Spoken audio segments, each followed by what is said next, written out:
नमस्कार, आप देख रहे हैं न्यूज 18। मैं हूं आपके साथ मेनका चौधरी और इस वक्त सबसे पहले बड़ी खबर दिल्ली से यूपी को लेकर। दिल्ली में बीजेपी की बैठक चल रही थी, ये बैठक खत्म हो गई है। बीजेपी मुख्यालय में चल रही बैठक खत्म हुई। मुख्यमंत्री योगी आदित्यनाथ, यूपी बीजेपी अध्यक्ष भूपेंद्र चौधरी और केंद्रीय मंत्री नितिन गडकरी बीजेपी मुख्यालय से बाहर निकल चुके हैं। वहीं उप मुख्यमंत्री केशव प्रसाद मौर्य भी मीटिंग से बाहर आ चुके हैं। तकरीबन 2.5 घंटे तक बैठक चली। बैठक में ओबीसी वर्ग को साधने की रणनीति पर मंथन हुआ है। तो आज दिल्ली में अहम बैठक थी। बीजेपी मुख्यालय में ये मीटिंग चल रही थी। कल भी मीटिंग थी और आज दूसरे दौर की ये मीटिंग चली है, जिसमें ओबीसी राजनीति को लेकर आगे की रणनीति पर मंथन हुआ।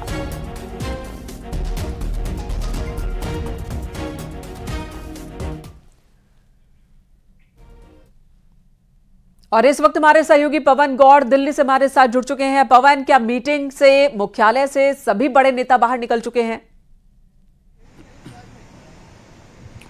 देखिए, अभी बीजेपी अध्यक्ष जेपी नड्डा और केंद्रीय गृह मंत्री अमित शाह अभी बीजेपी मुख्यालय के अंदर हैं। बाकी ज्यादातर नेता जो हैं वो सब बाहर निकल चुके हैं। मुख्यमंत्री योगी आदित्यनाथ की बात करें, केशव प्रसाद मौर्य की बात करें, बीएल वर्मा की बात करें, साध्वी निरंजन ज्योति, भूपेंद्र चौधरी, सुरेंद्र नागर, संगमलाल गुप्ता, ये सब नेता जो हैं वो अब बीजेपी मुख्यालय से बाहर निकल चुके हैं। मीटिंग जो है वो खत्म हो चुकी है। तकरीबन 2.5 घंटे ये बैठक चली और बैठक के अंदर रणनीति तैयार की गई ओबीसी वर्ग को साधने के लिए। जिस तरह से विपक्ष लगातार जातिगत जनगणना के मुद्दे को पूरे देश भर में उठा रहा है, आपने देखा कि पहले बिहार में जातिगत जनगणना कराई गई, उसके बाद में उत्तर प्रदेश में चाहे कांग्रेस हो या समाजवादी पार्टी हो, वो जातिगत जनगणना कराने की लगातार मांग कर रही है। उसके बाद में कांग्रेस हस्ताक्षर अभियान चला रही है। अखिलेश यादव पीडीए की बात कर रहे हैं। कहीं ना कहीं सीधा उनका जो नजर है 2024 के लोकसभा चुनाव के लिहाज से, वो कहीं ना कहीं पिछड़े वोटरों पर है, ओबीसी समुदाय के ऊपर है। तो ऐसे में बीजेपी जो है 2014 के लोकसभा चुनाव की बात हो, 17 के विधानसभा चुनाव की बात हो, 19 के लोकसभा की बात हो या 22 के विधानसभा चुनाव की बात हो, बीजेपी के साथ ओबीसी वर्ग जो है वो इंटैक्ट रहा है। और वही कारण था जो बीजेपी को इतना बड़ा बहुमत, उत्तर प्रदेश के विधानसभा चुनाव की बात करें तो या लोकसभा चुनाव में बीजेपी को 2019 की बात करें तो 71 सीट मिली, 14 की बात करें 71 सीट मिली थी, 19 की बात करें तो 64 सीट मिली थी। बचाए रखना है और साथ ही सामने वाले वोट बैंक में सेंधमारी करनी है, इसी पर रणनीति बनी होगी आज। धन्यवाद आपका इस वक्त पूरी जानकारी देने के लिए। इधर सीएम योगी आज हरदोई में नारी वंदन कार्यक्रम में भी शामिल हुए। शाहाबाद विधानसभा क्षेत्र के उधरनपुर में नारी शक्ति वंदन के महिला सम्मेलन को सीएम योगी ने संबोधित किया। नारी शक्ति वंदन सम्मेलन में सीएम योगी ने हरदोई को 541 करोड़ की सौगात दी है। 217 परियोजनाओं का उद्घाटन, शिलान्यास किया। इस मौके पर मुख्यमंत्री ने कहा कि पीएम मोदी के नेतृत्व में अभूतपूर्व विकास हुआ है। महिला सशक्तिकरण की दिशा में अहम फैसले लिए गए। नारी शक्ति वंदन बिल ऐतिहासिक फैसला लिया गया। हर गरीब के लिए सरकार की योजना है। हर जरूरतमंद तक सरकारी योजनाओं का लाभ पहुंचाया जा रहा है। साथ ही उन्होंने कहा कि डबल इंजन की सरकार में सभी सुरक्षित हैं। गरीब परिवारों को मुफ्त में बिजली कनेक्शन, बेटियों की सुरक्षा के लिए प्रभावी योजनाएं भी चलाई जा रही हैं। 2017 से पहले यूपी का जिक्र किया उन्होंने और कहा कि 2017 से पहले यूपी में 10,000 महिला पुलिसकर्मी थी, लेकिन 6 साल में इन पुलिसकर्मियों की संख्या 40,000 हो चुकी है।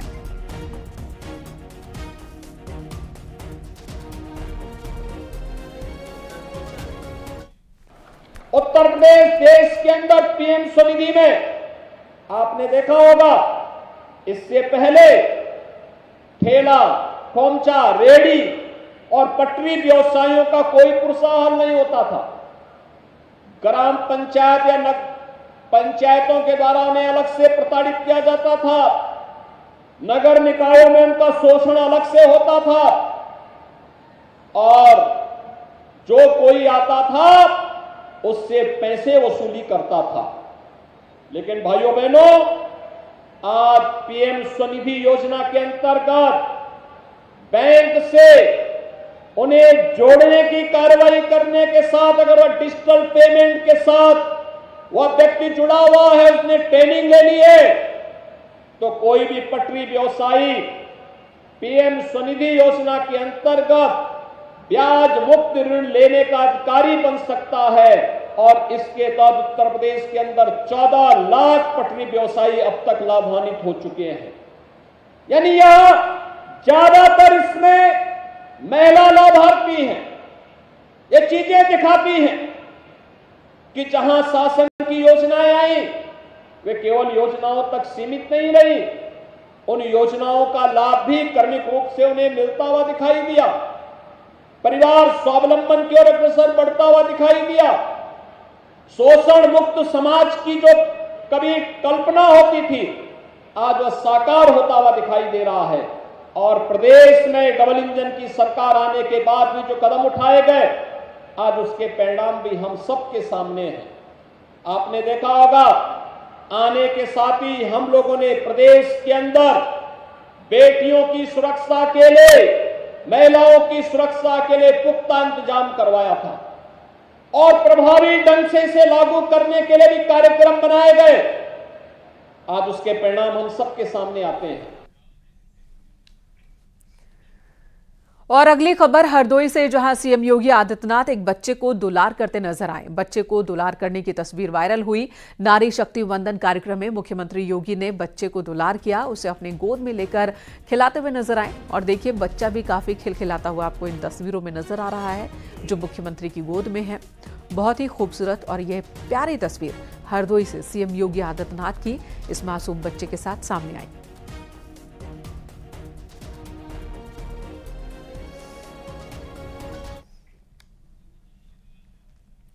इधर समाजवादी पार्टी के राष्ट्रीय महासचिव शिवपाल यादव ने आज एक बड़ा बयान दिया इटावा में।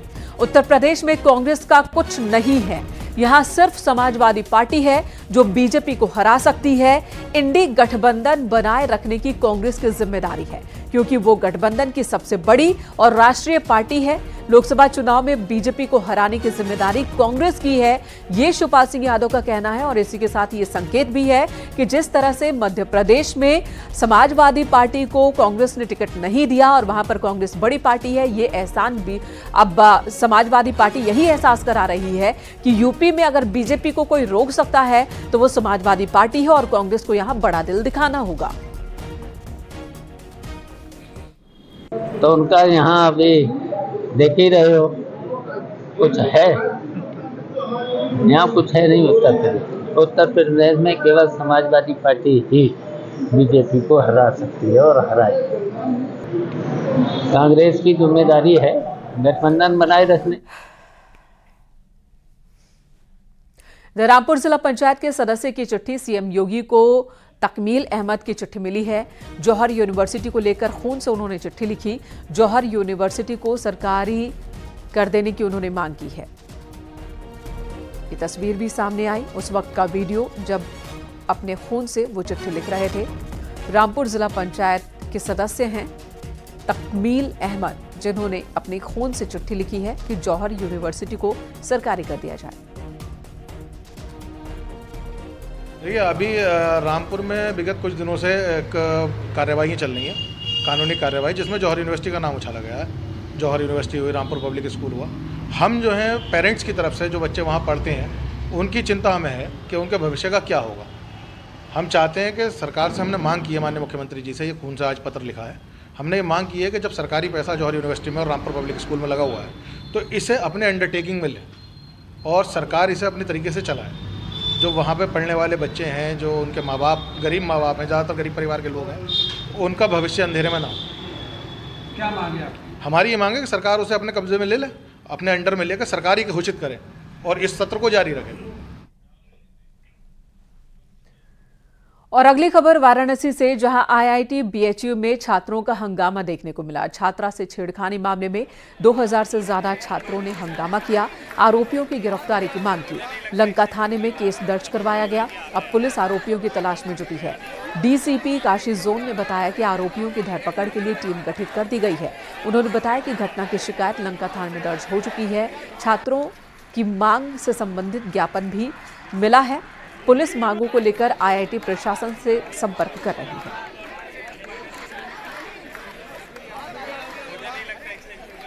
एक तहरीर है पुलिस स्टेशन लंका को प्राप्त हुई, जिसमें सुसंगत धाराओं में अभियोग पंजीकृत कर लिया गया है। कौन लड़के उस छेड़छाड़ की घटना में संलिप्त थे, उनको ट्रेस करने का प्रयास किया जा रहा है। उसके लिए टीम गठित कर दी गई है और कुछ बच्चों के द्वारा इस संबंध में जो है एक ज्ञापन भी दिया जा रहा है, जिसमें उनकी मांगें हैं कि उनकी बाउंड्री निर्मित की जाए, पर्याप्त प्रकाश की व्यवस्था हो, सीसीटीवी कैमरे पर्याप्त हों। इस संबंध में उनके प्रशासन द्वारा बातचीत करके समस्त कार्रवाइयाँ की जा रही हैं। इधर इलाहाबाद सेंट्रल यूनिवर्सिटी में छात्रों को पीटने का मामला गर्माता जा रहा है। इस घटना के विरोध में सेंट्रल यूनिवर्सिटीज में विरोध प्रदर्शन शुरू हुआ। इलाहाबाद सेंट्रल यूनिवर्सिटी में छात्र संगठनों ने अलग अलग गेटों पर प्रदर्शन किया है।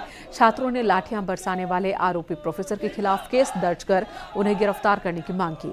इनका आरोप है कि यूनिवर्सिटी की वाइस चांसलर तानाशाही पर उतर आई हैं। छात्रों की कोई बात सुनी नहीं जाती, मनमाने तरीके से उत्पीड़न किया जा रहा है।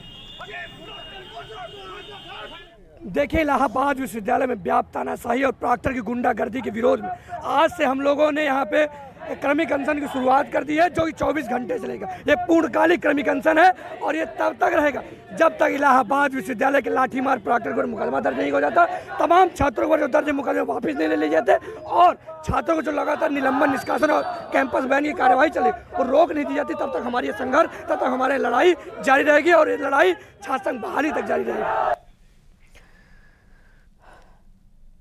नोएडा से बड़ी खबर, जहां पर नाबालिग के साथ दुष्कर्म का आरोप लगा है। पड़ोस के एक डॉक्टर पर गंभीर आरोप लगे। बच्ची को मेडिकल के लिए भेजा गया। मामला दर्ज कर लिया है पुलिस ने। आरोपी डॉक्टर की गिरफ्तारी के लिए टीम का गठन किया गया है। थाना फेज 1 क्षेत्र का ये मामला है।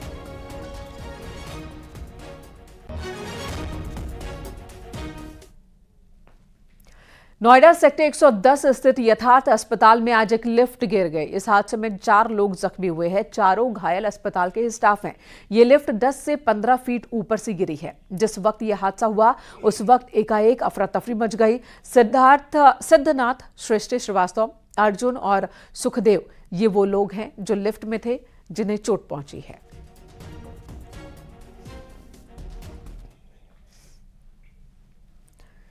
पीलीभीत में एक टेम्पो बेकाबू होकर पलट गया। रोड पर गड्ढा होने की वजह से हादसा हुआ और इस हादसे में टेम्पो में सवार 4 लोग घायल हुए हैं। इलाज के दौरान एक शख्स की मौत हो गई, जबकि 3 घायलों को जिला अस्पताल रेफर किया गया।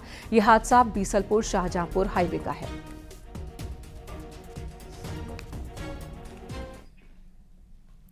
खबर ज्ञानवापी से, जहां एएसआई सर्वे से जुड़ा ये मामला है। कोर्ट ने 15 दिन का और वक्त एएसआई को दिया है अपने सर्वे रिपोर्ट दाखिल करने के लिए। एएसआई ने जिला कोर्ट से 15 दिनों का और वक्त मांगा था, जिसे जिला अदालत ने मान लिया। अब 17 नवंबर को एएसआई को अपनी रिपोर्ट दाखिल करनी है। आपको बता दें, जिला जज की अदालत में सर्वे की रिपोर्ट सौंपने को लेकर आज सुनवाई हुई थी और एएसआई की मांग को मानते हुए अदालत ने 17 नवंबर तक का वक्त दिया है। बाहर आ रहे हैं, इसलिए जो सर्वे हुआ है, सर्वे में तमाम साक्ष्य जो हैं ज़मीन के अंदर, बाहर तो सारे साक्ष्य दिखाई दे रहे हैं, हम आप कोई भी देख सकता है, लेकिन ज़मीन के अंदर जो उनकी मशीनें रही हैं वो तमाम साक्ष्यों को अपने जो है मशीनों में उन्होंने कैद किया है। और सर्वे जो है लगभग कहा जाए कि सर्वे जो है आज जो है कंप्लीट हो गया है। अब रिपोर्ट के लिए उन्होंने 15 दिन का समय मांगा है कि रिपोर्ट तैयार करने में समय लगेगा, इसलिए माननीय कोर्ट से उन्होंने निवेदन किया कि भाई 15 दिन का समय दिया जाए। और अगली खबर चंदौली से, जहां पूर्व मध्य रेलवे के वरीय मंडल सुरक्षा आयुक्त कार्यालय से जवानों और कर्मचारियों के एरियर भुगतान को लेकर गोलमाल का मामला सामने आया।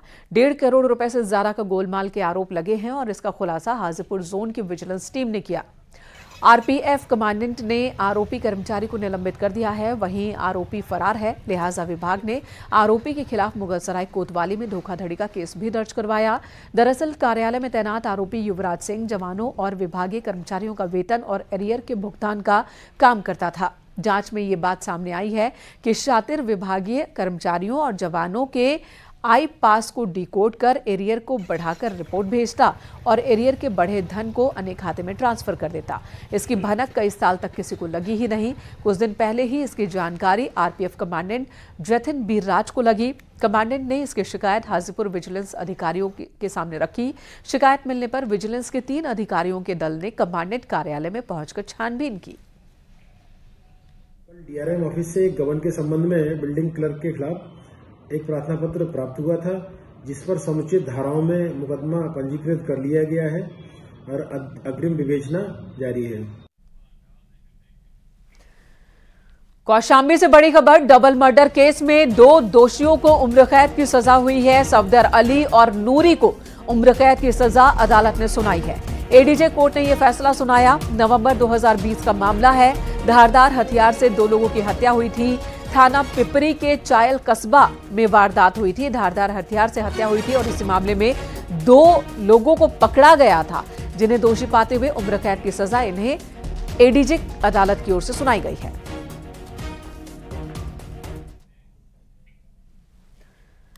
लखीमपुर खीरी के एक घर में अचानक ही सिलेंडर में आग लग गई और देखते ही देखते पूरा घर ही आग में जलकर खाक हो गया। बताया जा रहा है कि लाखों का नुकसान हुआ है। सूचना पर फायर ब्रिगेड की टीम पहुंची। 1 घंटे बाद इस आग पर काबू पाया जा सका। घटना गोला गोकर्णनाथ कोतवाली की है।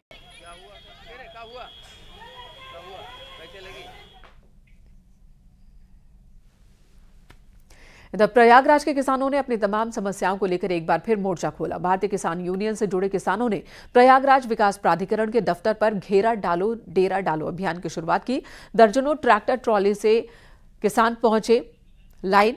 इनका आरोप है कि विकास प्राधिकरण मनमानी कर रहा है, किसानों को परेशान कर रहा है। नए नियम बनाए जा रहे हैं जो किसानों के मस्जिद रोड पर पुलिया निर्माण नहीं होने पर मोहल्ले वालों ने ठेकेदार के खिलाफ हंगामा किया। दरअसल नगर पालिका की जामा मस्जिद रोड पर निर्माण कार्य चल रहा है।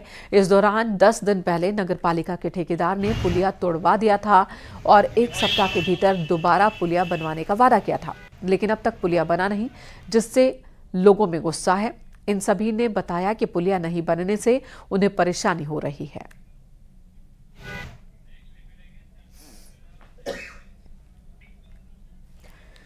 लखनऊ से बड़ी खबर। मनी लॉन्ड्रिंग केस में ऋषि सक्सेना को सजा हुई है। 3 साल की सजा हुई है। 1 लाख रुपए का जुर्माना लगा है।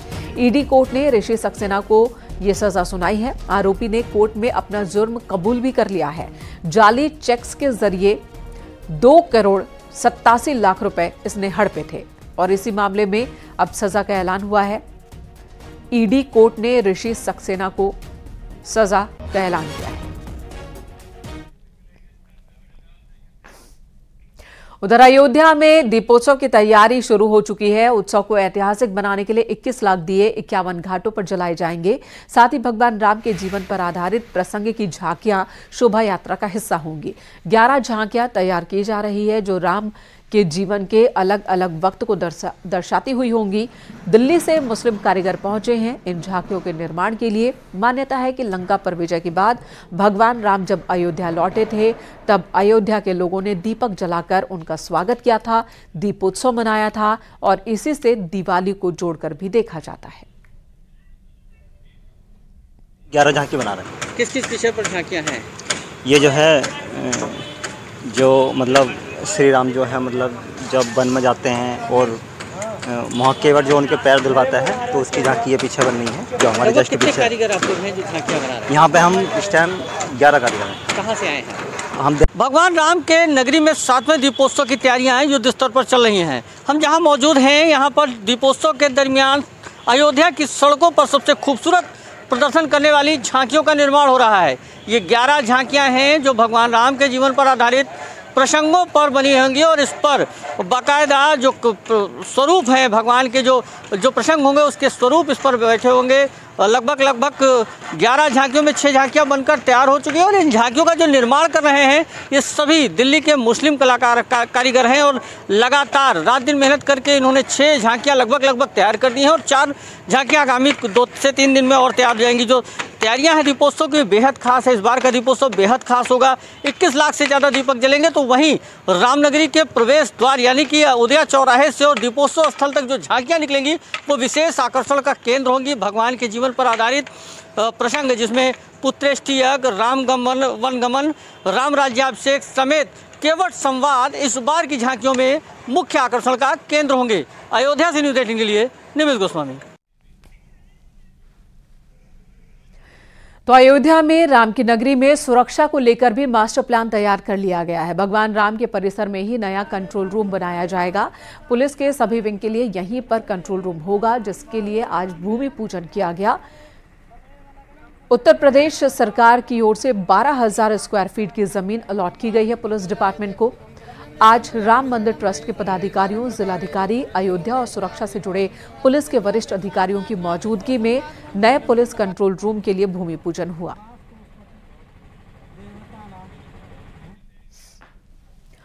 सीएम योगी आदित्यनाथ के ड्रीम प्रोजेक्ट में से एक क्रूज की तैयारी अंतिम चरण में है। क्रूज के इंटीरियर का काम चल रहा है। मुख्यमंत्री योगी आदित्यनाथ दीपावली के मौके पर गोरखपुर को सौंप सकते हैं ये सौगात। आपको बता दें, रामगढ़ ताल में क्रूज के चलने से पर्यटन उद्योग को बढ़ावा मिलेगा, ऐसी उम्मीद।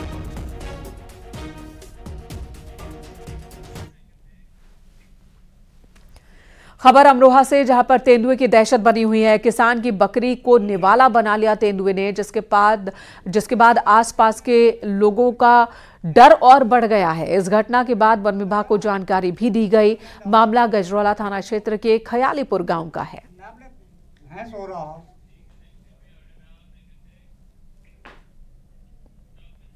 इधर नोएडा में दमघोटू हवा ने लोगों की परेशानी बढ़ा दी है। नोएडा और ग्रेटर नोएडा का AQI 400 के पार पहुंच गया। स्मॉग की वजह से विजिबिलिटी बहुत कम हो चुकी है। दीपावली से पहले ही पॉल्यूशन का कहर दिखाई दे रहा है।